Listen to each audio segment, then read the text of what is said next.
Hi. What's up, guys? Are we live? I pushed the live button. People have not entered yet. I wonder if... There. We're live. Hi. Hey, guys. Hi, guys. We're doing this weird thing where we're making you turn sideways. Yeah. Remember when we used to watch things on our phone like this and not like that? We're going to do that today. Hi, guys. Hello. So, Vic and I are going to be talking about weapon defenses today. It's a question that people always ask. What if there's a weapon? So we're going to talk about it a little bit. We're going to show you some cool techniques. We're going to break some arms, stuff like that. And we're going to talk about some of the mental and emotional dilemmas that might come with engaging with firearms. There's a lot. Yeah. That's for sure. Yeah. Who's out there right now? Let's see. I'm like having to turn my head to read. Hi, I see guys. Tiffany joined. Hello. Who's down there? Oh, that's good. That's helpful. Yeah. Oh. There we go. Here we go. Even better. Good morning. Now I'm morning. confused. Okay. And this one is on. Oh. Hello. Great. Hi, guys. Hello. Hello. Hi. Yay. Hi. We love you too. Hi, ladies. Oh gosh. Welcome from Indiana. From España. Hello. Oh yes. Thanks, guys. Oh, how sweet, Anastor Nation. Denise. She says you're hello. a role model to her. Oh, well, thank you. For him. Nice to see you all. Hello. Welcome, guys. We're going live. For those of you who are just joining us, we're going to be talking about weapons. What happens when a weapon enters the altercation? So if you're not going to stay with us here on Instagram, if we go over an hour, we're going to go live on our YouTube, which is in all of our bios, both Eve's bio, mine on Vic Gracie, and Women Empowered GJJ's bio. So check us out there. Yeah, so you can go to the bio. Link is in there. It's the top link, Women Empowered Live, and then you can watch from YouTube. Oh my gosh. gosh. You can hang out here. We'll be here for a little bit too. Hi from India. Hi from India. Good to see you, India. France. Oh, wow. Hi, Priscilla. How are you feeling, dear? Hope you're well. Oh, yes. We miss you guys so much. Oh, we miss you, Priscilla. Ash. And that sweet baby of yours. We and will Ashley. We will say this video. People are asking where to find this. GracieUniversity.com/WeGather.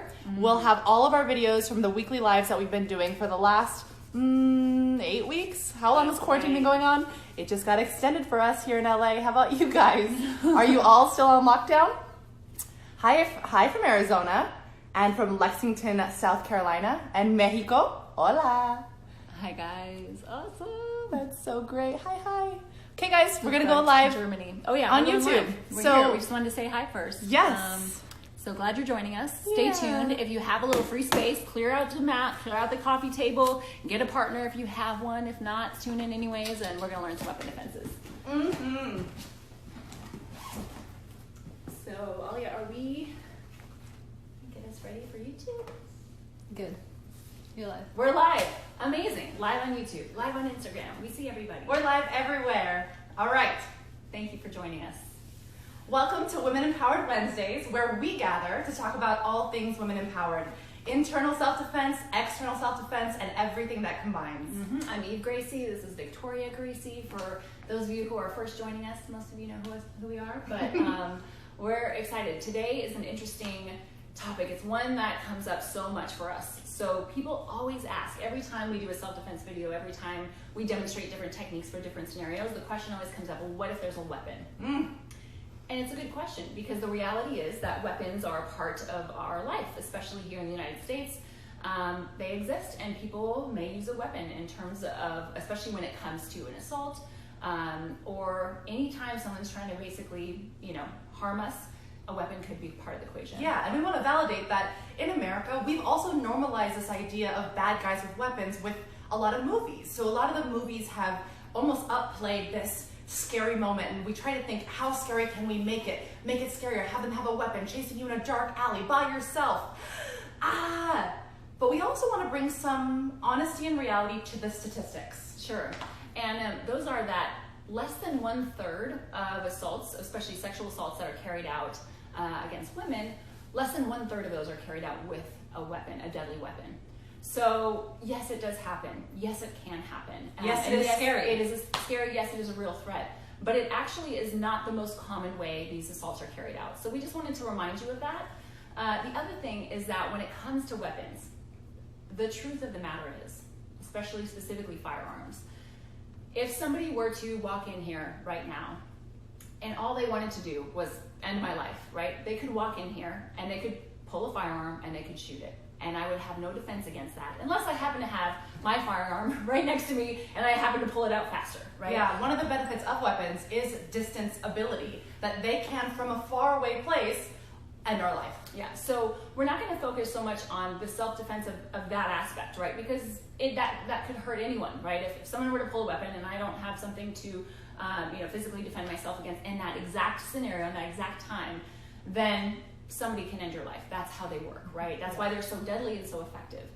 What we're going to focus on today more is how this carries out so often for women and or even men, actually, which is that people are using a weapon as a means of intimidation to accomplish something else, right? So that something else might be a mugging. It might be something that they want to get from you. It might be a sexual assault. It might be a slew of other things that then lead to somebody's life ending, right? So we're going to focus specifically on those types of scenarios because these are the ones that are scariest, and these are the ones that we actually have tools against, not just some random person comes in. Now there are active shooter defense, there's courses on that. I know Henry and Hedon have put out videos about that as well. So, with weapons, there's even so many different areas to focus on within the weapon discussion. So today for us, we're going to focus specifically on somebody is using a weapon as a means to intimidate us into something else that they want. Okay, that's what we're going to talk about. And it's important to look at the subtleties between when weapons are brought into the idea of jiu-jitsu. So jiu-jitsu has been, as we've discussed either in the previous weeks or if you happen to do our Women Empowered course, we detail a bunch of techniques that help you use jiu-jitsu as a reliable form of escape and self-defense. And with jiu-jitsu, it is, in fact, a lethal ability to engage with someone else. But Right. things change with a weapon. They do, and a huge part of jiu-jitsu relies on what we call distance management. So it's the idea that we either want to be all the way away from us where they can't hurt us, right? Or we want to be so close that they can't effectively strike us. And we have, actually, there's another one on YouTube that Henry and I just did called Punch Block Series, which explores this in great detail. This was a free seminar that we did 2 weekends ago. So you can check that out to learn more about that concept.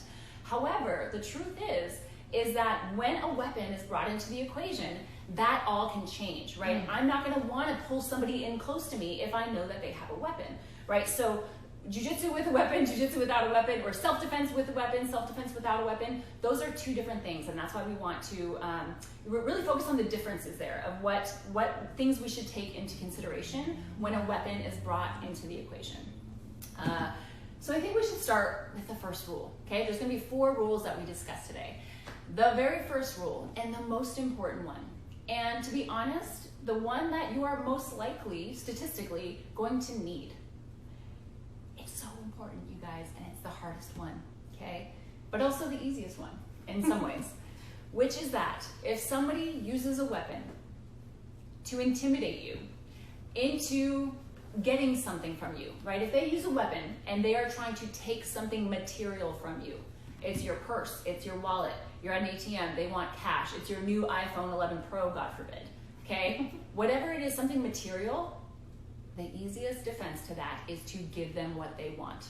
And our husbands who are black belts and who could literally kill any person that walks into any room with their bare hands would do the same thing, right? This is a universal rule that is the number one way, and we're talking self-defense. Defense, simply self-defense. If somebody wants something physical, those things can be replaced. Now that's a hard thing to hear because you go, no, that's I have to fight for what's mine. Now you can, just know that will put you at a higher risk because we don't know anything about these people. All we know is that they're desperate, right? If somebody is desperate enough to pull out a weapon and say, give me this or give me that, whatever it might be, that person is not somebody I want to take my chances with in terms of, trying to be the hero and trying to save my new phone that I just bought, right? That is where you go, you want it? And you chuck it as far as you can, maybe whatever it is, you give it to them, you throw it in the opposite direction, and you run to safety. That is rule number one when it comes to weapons, and it's the most common way that weapons are used in muggings. Now, rule number 2, if you are intimidated and being forced into isolation, do everything possible not to go. Because the chances are, if they're going to do something in public, if they're going to try to kill you in public, they're definitely going to kill you in private. So there is no negotiating there. We want to keep it in public because there's a greater a greater chance of intervention. And that's what we're hoping for. When it comes to any kind of weapon altercation, the more we can have other people see you or get involved, the greater chance you have of staying alive. So don't go into isolation at all costs. And we can talk about a lot of the chaos that we can bring, the noises that we can bring. Again, if they're going to intimidate you, great, let them hurt me right here, where at least my body can be found, I can be injured and still be helped. But once we're in a car, once we're in a dark alley or in a room somewhere off in the no man's land, it's just the numbers decrease on finding you and keeping you safe. Yeah, so our survival chances go way down once we're isolated. So the basics of this is don't let somebody intimidate you into isolation. Now, that being said, that's easy to say as we're sitting here talking and to say, hey, if somebody holds a knife to your throat and says, do as I say or I won't hurt you, right? You can see how that would be hard in that moment to do anything other than what they say, because the logic is, well, maybe if I do what they say, they actually won't hurt me, right? We kind of default to truth when it comes to people telling us things. So, but the question is, that presumes integrity, right? The fact that we're saying, oh, they're actually going to do what they say, that presumes some form of integrity that this person has, that they actually won't hurt us if we do what they say. Now, how can we presume integrity with someone who's holding a knife to our throat or a gun to our head? That doesn't make sense. So it's easy to think about when we're not in a situation, and that's why these conversations are so important to have ahead of time, is that we have to strategize this and know that we have much higher chances of survival if we were to try to just flee and get away if somebody has a weapon, right? Now, let's say that maybe in that exact moment you didn't feel safe being able to fight it off or run away. The objective still must be, even if they get you into a car or into a situation, the objective must be wait for that quick opportunity where the weapon is not a threat and then get out of the situation. So we can't stress this enough. And this goes with a weapon or without a weapon, but the goal is always to never leave the primary location, right? Especially if that location is in public, because our chances of survival, our chances of bystander intervention goes way up in that situation. And I think that might be emotionally difficult for a lot of us, because we think, man, if I just do what they say, maybe they'll leave me alone. Maybe I'll get out okay. I'm going to listen to them. And also, this is a scary piece of machinery for many of us. If you hold this to me, I am likely to do what you say. Not just to save my own life, but maybe any danger around me. So we want to get a little bit comfortable with the idea that this is an intimidating factor. And even this, the knife, is an intimidating factor. But we have to understand, how can we, right now, in a safe situation, reprogram our mind to do something different than we would have otherwise prior to knowing this information. Yeah, and this is advice given by law enforcement, and these are statistically backed, assumptions, which is that the chances of survival, people's survival rate, goes way down once they are in isolation. And the idea is that if somebody is going to kill you in public, then we're going to kill you in private too, right? Somebody's really kind of decided they're either capable of killing somebody or they're not. And it's likely that they already made up their mind about what that was going to look like, Not always, but it's very possible. So just remembering that, in that situation, do everything you can not to go. Okay, that's rule number 2. Rule number 3 is, now the situation may get worse. So maybe we are in isolation and maybe help is not anywhere near. Either we already got there prior to being intimidated there, or we were intimidated enough to get there, and that's okay. Or maybe we were already in isolation. Maybe we were in our homes, and then it's an intruder, right? So any situation where help is not readily available or escape is not your immediate option, and they're using a weapon, okay? And this is where, again, the kind of normal ideas of jiu-jitsu and self-defense won't always be able to apply. I can't just go to stage 1 with somebody who has a weapon, right? I actually now, the number one consideration once you're there is everything is about feigning compliance, okay? So this is where we put our acting skills to use, if we have any. We basically have to go, we pretend, right? That's the key word. We're pretending to go along with whatever it is that they want, with the objective of one thing, which is to identify an opportunity of escape. And we're going to talk a little bit more about what that looks like in a moment. But the first thing is just basically for this phase 3, right? Or for this third rule, right? Which is you're already in isolation. Somebody has a weapon. Whatever we can do, whatever we can say to get them to put the weapon down. Negotiate, negotiate, negotiate. Negotiate whatever you can. Feign compliance. Make them feel like they don't need the weapon. Tell them, please, you don't need the weapon. I'm very scared. I have a family. I'll do whatever you want. Just please put the weapon down. Yes, and it's a lot really of the reasons. freaking me out. Yeah, a lot of the reasons why they use these intimidation factors is a lot of these people gain almost a high off the power of creating and instilling fear in you. And if you could elicit that fear without it, like, I don't even need the gun. You're scary enough as it is. And they're like, oh, I'm going to do what you don't even need the weapon. I'm game. Whatever you have planned, I'll go along Show with. them that their power is working. Them alone, without the weapon, can intimidate you enough. And again, we're acting here. This is a difficult thing to say, but we have to pretend to a place of safety. That's right. So feigning compliance and getting them to put the weapon down. Once the weapon is away, then we have all of jiu-jitsu, we have all of our other techniques, we have all these other opportunities to escape and to use, other self-defense techniques that we've learned over time, or if you haven't learned yet, you can. But our chances of survival go way up when the weapon is out. So if we can get them to put the weapon down, great. Okay, that is that kind of third scenario or third rule. Now, it's getting progressively worse. You can see that this is going to the dark place, right? Yeah, so now, worst case scenario, they don't put the weapon down. And you're in isolation with them. And you're in isolation. Now again, we're talking about a scenario where somebody is potentially using a weapon to again, intimidate you into something that you may not be willing to give. Or to do. And now we're in that situation. And I do want to kind of warn you, we're going to basically create some scenarios right now with a weapon. So a little bit of a trigger warning for people who this might be an alarming situation to kind of watch, but I guarantee you I'm going to get out. Okay, the bad guy's going to win. I mean, the bad guy's going to win. The good guy's going to win in this situation, okay? And it can be a triggering situation to just even watch our positions, let alone included weapons. So if this is something that is triggering for you, or you haven't been exposed to and have a trauma past with, just give yourself some grace here. Feel free to look away, maybe listen to what we're saying, and then maybe watch later once you've grounded yourself a little bit. Yes, these are fake weapons. This is a rubber knife. This is a rubber gun. It's yellow. It's still pretty heavy, so it's probably do some damage if you hit somebody with it, but that's about it, okay?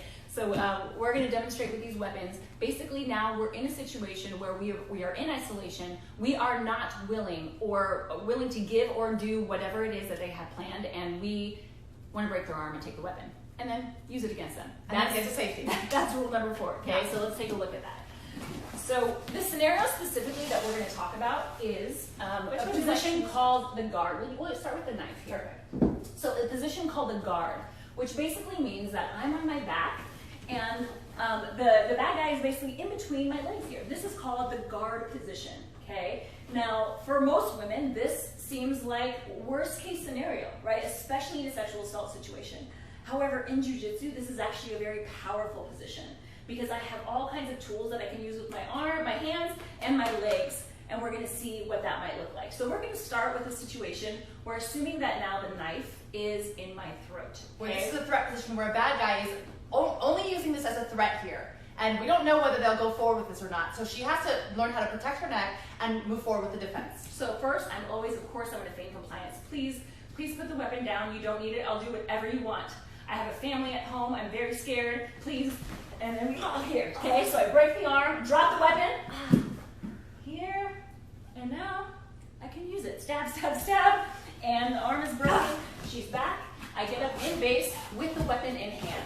Okay? So let's take a look at that again, but slower. All right? We're going to start, let's change the angle here so they can see. So we're going to do this now in slower motion, step by step, just so you can kind of see what happened there. So the knife is across my neck. Again, she's using it to intimidate me. We're in this guard position.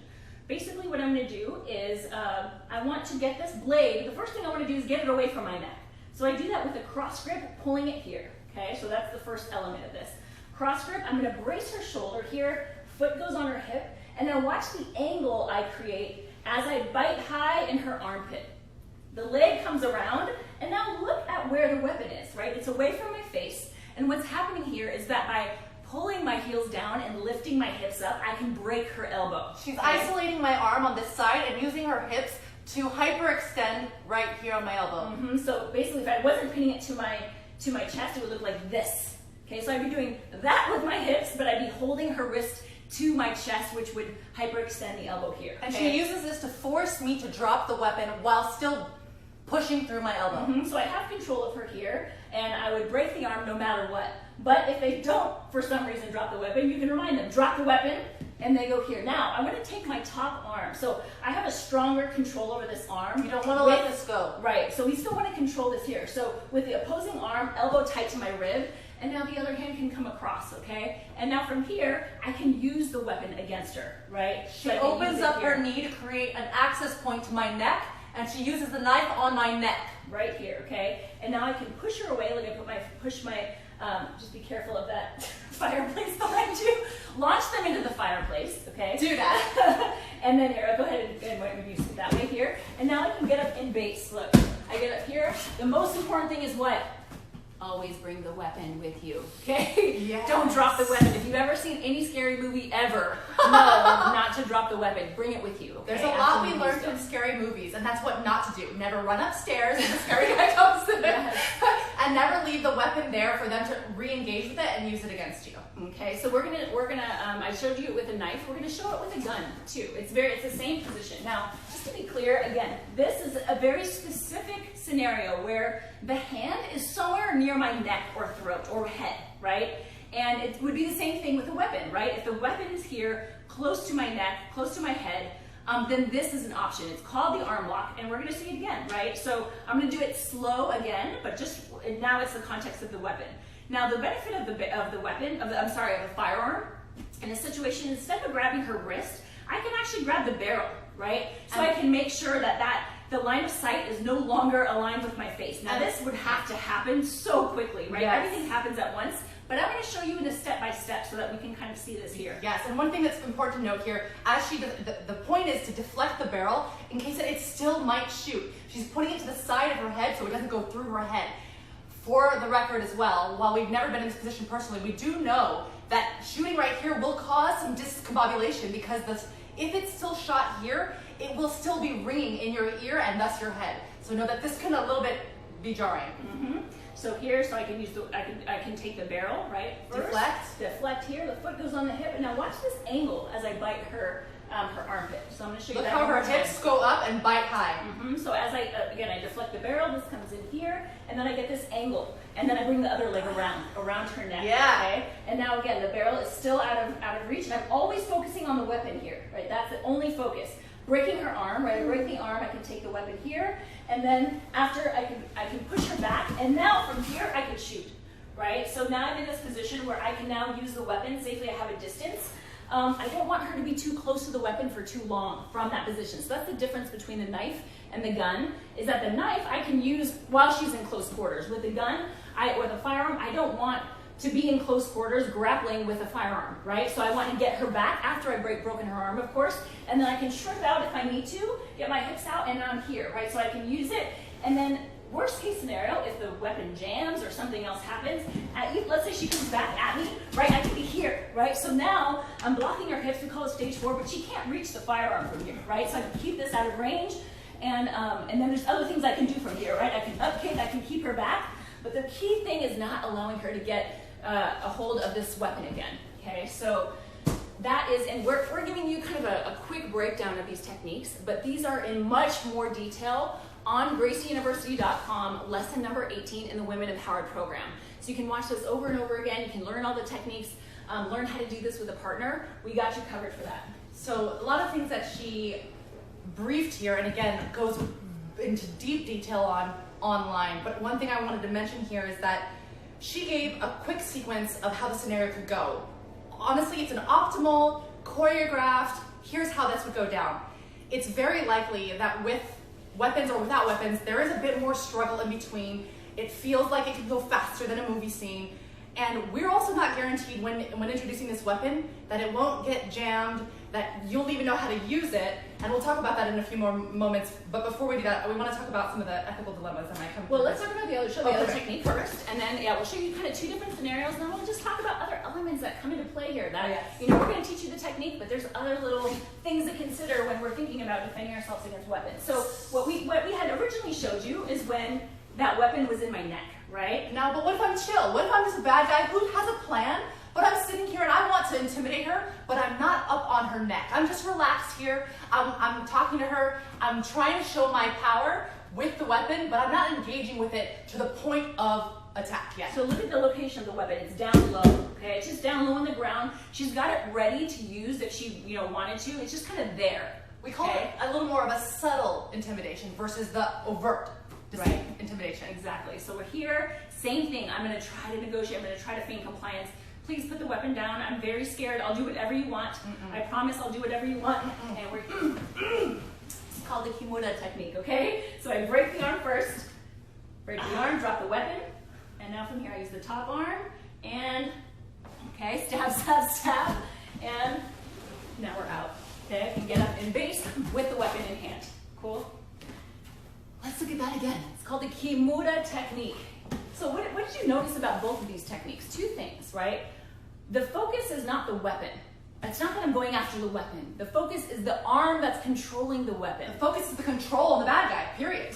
Right, so whatever's holding the weapon, the arm that's holding the weapon, that's what we want to control. And then after we gain control of that body part, then we can take the weapon from them and use it against them. So let's look at this here. So again, I'm in a bad guy, relaxed position where I'm not completely in here. I'm relaxed and almost intimidating, negotiating. So same thing, we use negotiation time. And look at where my hands are. This is like, hey, I'm negotiating, but they're ready. They're ready to act if I need to, okay? So I'm gonna break this down a little bit slower so we can see these in detail. So the first thing is I'm gonna grab the wrist, okay? C grip, I grab the wrist. Now her first direction she's likely to go in is in. So that arm needs to be extended, okay? So I grab the wrist and then immediately I follow up and I hug her arm. Now she tries to retract her arm, she can't. Okay, so now from here I can push back, and then the key is this. Look, I want her arm bent at a 90-degree angle, okay? Now using my feet on her leg, or even stepping over her leg here, I'm gonna get my hips out and face her. So hip, shoulder, and now we're here. And she's controlling my whole body, so I can't get up or get out. So here we call this kind of like a side guard position where my legs are around her torso. Again, her arm is bent 90 degrees. And now ultimately what I would do is bend in this way, and she drops. She's tapping right now, okay, because it hurts. So what this would look like, so right now she drops the weapon, right? If she does, watch this. I use my top arm, okay? So there's one that's kind of entangled with her arm. I use my top arm to grab the weapon here. So she's still interlaced and still controlling me while getting a weapon in her. Yeah, this leg can kind of control the arm, this one has the weapon, and then we can use it here, okay? We can use it here, and then I can get out from underneath her. And as I push, here we go, I can shrimp out, I can get up in base safely, all right?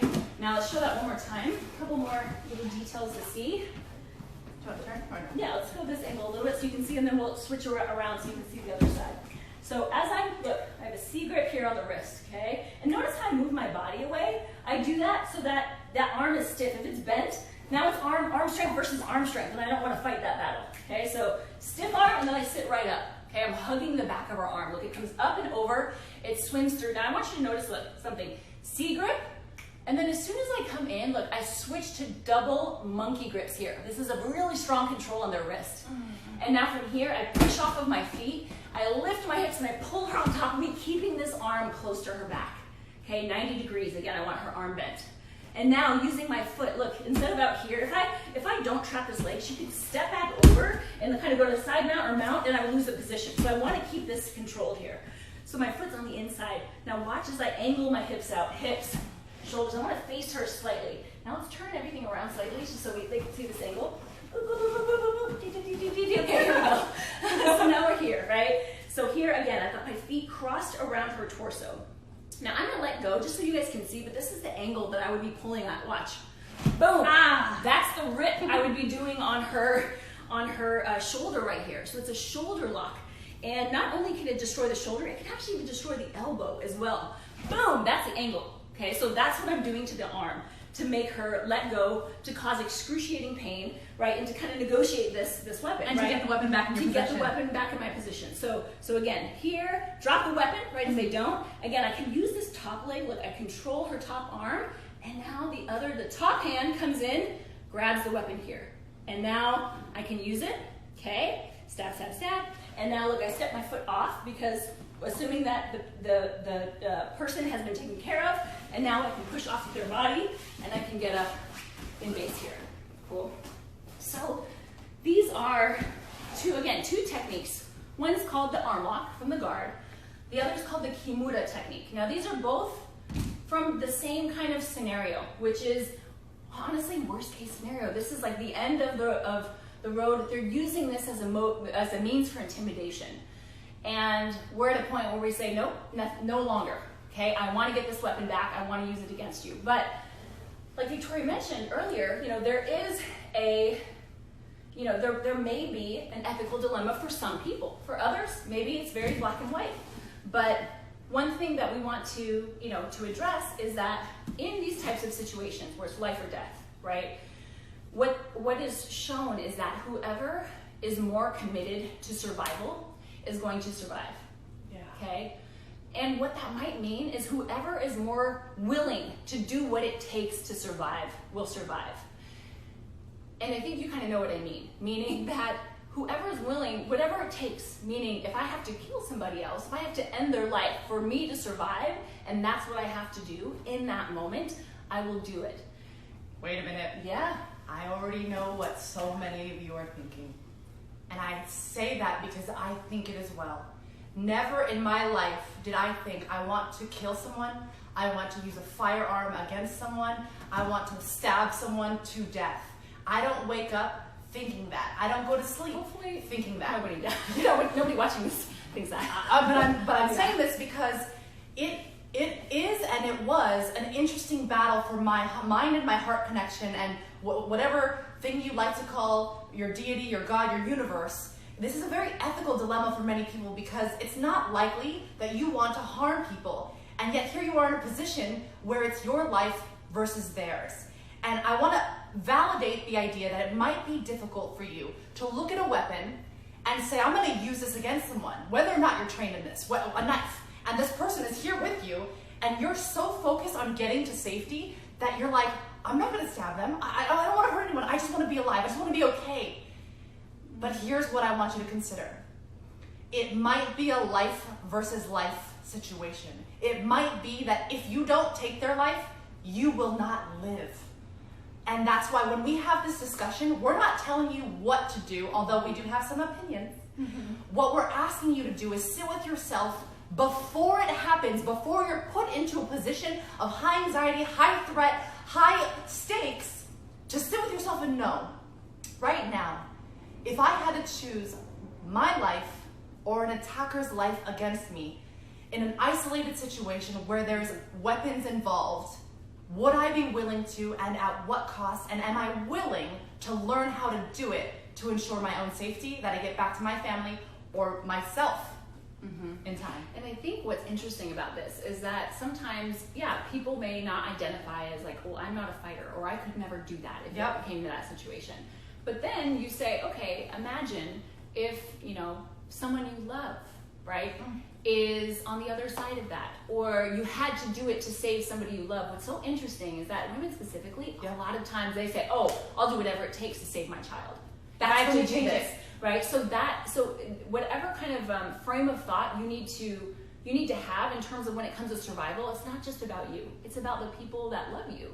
And that includes your children, it includes your parents, it includes your brothers and sisters, it includes all the people in your life. So I would love it if you got to a place where you say, I'll fight for me just because it's me and I'm worth fighting for. Yeah. But if you're not even there yet, then talk about who will fight for me, or who can I fight for? And that's ultimately what you're doing when you're fighting for yourself. You're fighting for the people that you love. I think what turned it for me was, okay, if I'm in this situation and it's a weapon between me and an attacker, and the attacker's coming to me, and my child is asleep in the next room, if I don't save my life for this, my child's life is next. And that's when I told myself, okay, I gotta learn how to handle weapons and handle the situation. I just gotta be okay to defend myself in, guess what? Our reality. We're not saying that this is something that's going to happen to each of you, but this is a reality in the world that there are people, for whatever life and worldly reasons, have found that attacking women is a means of living for them. And we hope on everything that exists in this world that this doesn't happen to you. But we also know that statistically, it is a reality for many women. And on that note, again, we're talking about the ethical dilemma. We're talking about, can I actually do this? What we will say is that, it's their personal choice. Everyone's personal choice whether they decide to own a firearm or not. Yes. That we have nothing to say about that. That is everyone's personal choice of what they decide. However, it's not always our choice whether a firearm falls into our life, right? In a situation like that. That is not our choice. And so what we recommend is that whether you own a firearm or not doesn't matter. However, learning how to safely handle a firearm, if one falls in your possession, is a tool and a skill that we highly recommend to people. I think the first thing about that it does is it takes away, this is ultimately a machine, right? This is a machine that once you recognize this machine doesn't act by itself, right? It doesn't do anything by itself. Sometimes we feel like that. We fear guns. Many people I know fear guns. Fear them so much. And once you learn, actually, this is a machine that if I learn how to work it, it works for me. It doesn't work for itself. So learning how to safely handle a weapon can make sure that if it ever falls in your hand, you know how to safely disarm it. You know how to clear it if it's jammed. You would know how to use it if you need it in that moment. And that is, something that if you've never done, it might just be something you think about and going, you know what? At some point, especially, once things open up for wherever you're at, going to a range and just saying, okay, I just want to see what this feels like and learn just the safety procedures of it. And, you will be much more likely to be able, because all the things that we just taught you, being able to take the weapon away from somebody after you break their arm, that weapon is still a liability rather than an asset if we don't know how to use it safely. Right, and if the fight were to continue and they got that firearm back, again, now it's a liability. So we want to make sure that if it ever falls into our hands, it's only an asset for us. And just understanding some basics of it, just basic safety is kind of all we're recommending, and something just to consider, to think about maybe doing sometime with somebody that you feel safe, with somebody that you want to learn this with, and you can leave it at that. How I feel about that is I look at it like changing your relationship with weapons. Some people have a really safe relationship with weapons. It's a machine. I know how to use it. I know how they feel very comfortable. They're comfortable. Many other people that I know, and I would say the majority of the women I know, have a very fear-based relationship with weapons. And anything we have a fear-based relationship with, we have to ask why. Why do I fear this? Why am I giving it power over me? And how? How can I take my power back? And when she talks about learning firearms, and deconstructing the fact that it is a piece of metal. I know how to clear it. I know how to turn the safety on and off. I know what it means to trigger it. I know how it will shake. I know how it will sound.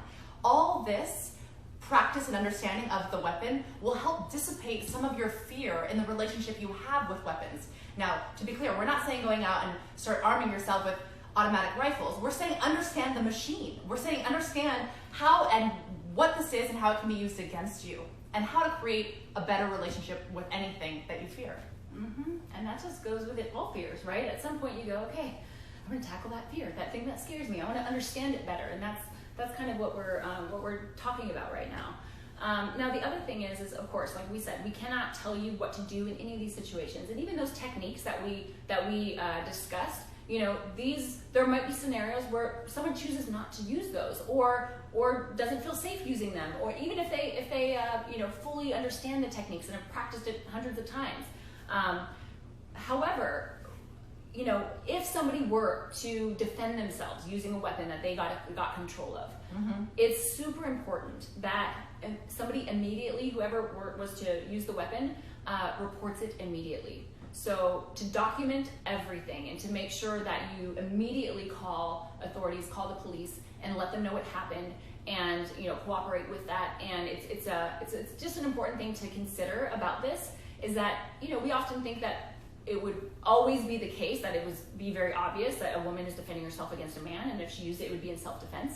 But there have been cases where that didn't always play out. So just a reminder that if anyone ever did have to use one in self-defense, it's so important to document everything that you can to make sure that it is understood, the nature of the use of it for self-defense in that case. And this piggybacks any kind of violence against women, any kind of assault that we've talked about in the past, reporting it as immediately as possible, and this can feel uncomfortable for many, is getting your body checked out, understanding that you can go to a hospital and have tests done and have samples taken, and this is including with a gun. If you have a weapon, getting that into the hands of the authorities and making sure that they know what went down and documenting every piece of this with them will serve you better in the long run. Yeah, and that one might say, well, no, that wouldn't, but especially in the cases of domestic violence, we understand that we can't always assume that that we don't need to report it. We should just always report anything that happens, any kind of physical altercation, especially any with a weapon there.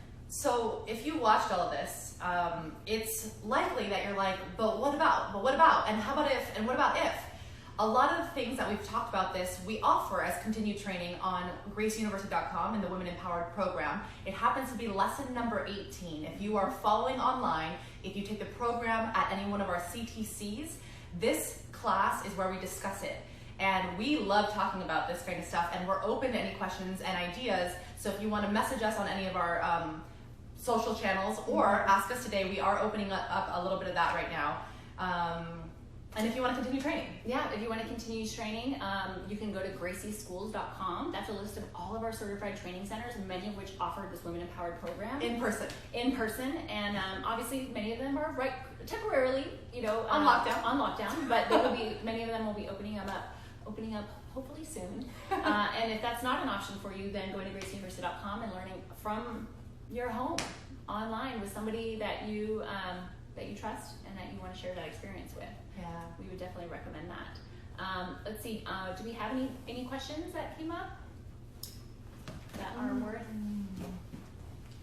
They're all worth talking about. They're all worth talking about. One of the things that I have to be honest, for me, that was an interesting conversation when we were talking about the ethical dilemma, is that I recognized that I had this weird issue with, like, who am I to take their life over them taking my life? Because I had some distorted views of, like, well, they need this, I just give it to them, and if I can't, I guess I go with the flow.